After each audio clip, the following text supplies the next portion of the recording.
What's up, YouTube? This is Inagoth, and basically this is my Hour of Twilight patch 4.3 review, and also the expansion review of how I like this expansion compared to others. And basically, because this expansion is over now, unless they come on with another boss randomly like they usually do, connecting it to Pandaria, but I don't know how they're gonna do that.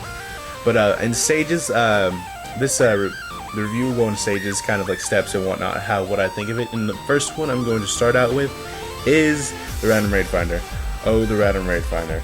I love this thing so much, just for the fact that my first time in there, I had a competent group and I got some gear, and I thought that was really cool. And got some gear, and it's amazing. Like, it just fills in slots that I didn't have because I didn't raid Fireland that much. I raided a lot when the Cataclysm first came out, with all those 3 raids that were out, and it just filled a whole bunch of stuff. The vendor, the Justice vendor, and the Valor vendor just filled up a whole bunch of stuff. Because back in 4.1, 4.2, 4.1 had troll dungeons, and those dungeons left odd pieces of gear, like 353 gear, everywhere for certain people that didn't raid or dungeon that much or something like that. It just left those spots with a horrible gear. 353 gear is the worst epics in the entire of Cataclysm, and they're really bad. I was very glad when I got rid of my 353 neck and 350 shoulders finally, because my stuff would never drop. And a few times I went to Firelands, and a lot of times I went into the other Cataclysm dungeons, which not dungeons but instances, the raids, and basically it's all good now. And my next thing I'm gonna go up to is of course the Dragon Soul. The raid itself is in normals I'm about 5 out of 8. It's okay challenging. It's a lot better than the Raid Finder. I know it's easy and whatnot, but it's kind of, compared to the earlier raids, I think it might be easier than stepping into Blackwing, Descent, or Bastion of Twilight, or Throne of the Four Winds, or whatever. I don't remember that one. There's like 2 bosses in there, which I thought was kind of lame. It could have been a lot more. But anyways, the next thing is transmogrification. I think this is the most amazing thing ever to come out in a while ever. I've been on the far edges of World of Warcraft, searching under grass, and nah, I'm not really doing that. But I'm going to old dungeons, and I'm finding lookalike gear and all this other stuff, and making my person look awesome. I've got this lookalike gear for 10 storms. That is awesome. It's not actually the tier, which is going to be terribly hard to get because I am usually by myself when I'm off looking for transmogrification gear. But it is amazing. And by the way, I'm a shaman. My main is a shaman. I have my other 2 also, which is a DK and a warlock. And I'm mainly on my shaman. But also, just a quick note, in this patch, my class, my favorite class, shaman, has amazing AoE now. They finally put it in the game. And when you hit Lava Lash on Flame Shock, it spreads to everyone else, and you use Frost Nova every 4 Frost Nova. I'm not a mage. Fire Nova every 4 seconds, which is like, it makes me cry inside because I just see numbers flow across my screen. You can also use it on small mobs, and it still does a good amount of damage, because shamans, we have this thing where we use all of our abilities and they're all on cooldown, and we have nothing else to do, and we're just sitting there for a couple of seconds just using auto attack, and that's kind of lame. So we have this kind of like make our priority system. It adds another button, but it's not that hard for people that are competent. Our class is basically code for try hard.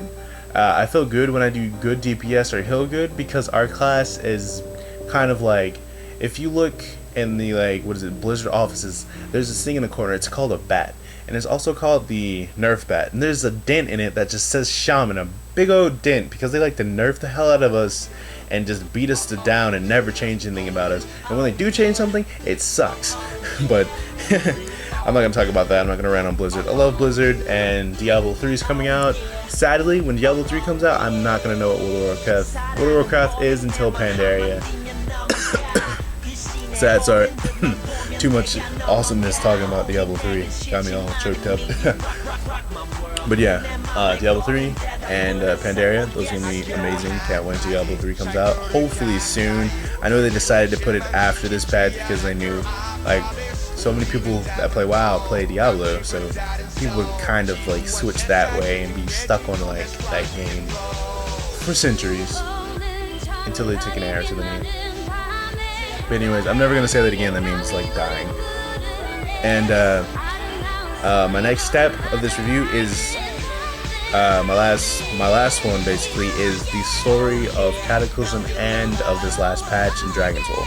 I hate it so bad. I don't hate it like too much, but it's not exactly what I wanted. How it ended or anything like that. I remember when the Cataclysm first came out, there was rumors that Thrall will die. Also, spoilers, if you do not want to know and you want to kill normals, if you want to go into random raid fire, please, I would say stop watching. But yeah, basically stop watching. And I don't want to ruin anything for you. Just I'll put a spoiler in the drop down box below that I'm basically telling the last part of the story, which is Thrall. He has a spirit bomb. He has a spirit bomb slash Death Star laser shooting thing of doom, and it's awesome. Like it's pretty awesome. Like if it wasn't in this like exact story, I'd be like, fuck yeah, that is badass. I wish you can like drop off the Deathwing and like shoot people with it. Have it like just totally have it like float around your head or something, but I don't think it's alive or anything. But basically, you see Deathwing. He's flying in the air, and like Thrall's like, I want to aim. So he aims, shoots, fires, whatever, shoot, fire, same thing, and he hits him. It hits his wing, you jump on his back, you peel off metal scales off his spine. He then flies normally after you jump off his back, and then Thrall aims again, shoots him, and basically kills him.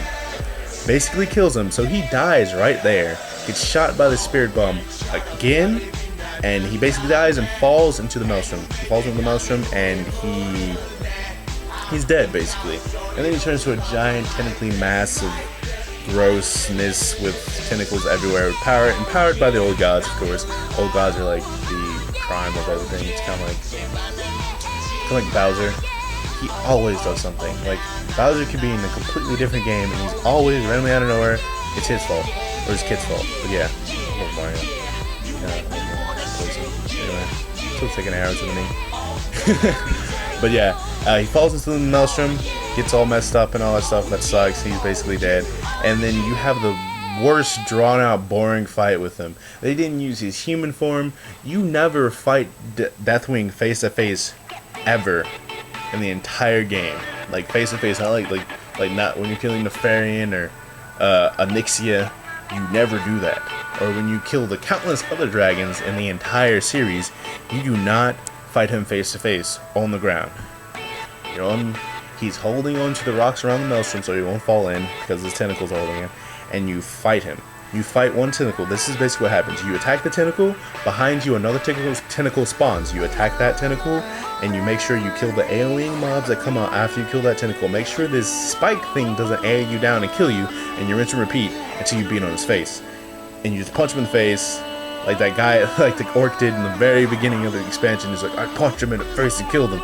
Basically, that happens, and then it has a cutscene where all the dragon aspects, because they funnel their power into the spirit bomb. He gets his giant spirit bomb, getting energy from all of Azeroth and the dragon aspects. Not all Azeroth, but just the dragon aspects. And he basically throws it at him, shoots it at him, whatever. And he dies officially.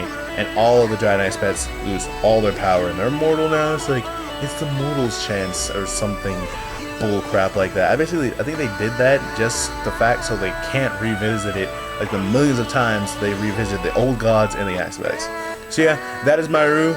That is my review. It got kind of ranty at the end, but I have a problem with the story. I love a great story. Love Mass Effect and all that stuff. So yeah, and this is my review. So later, YouTube. Favorite, like, and subscribe if you want to. I will have a better mic soon, and see you guys later.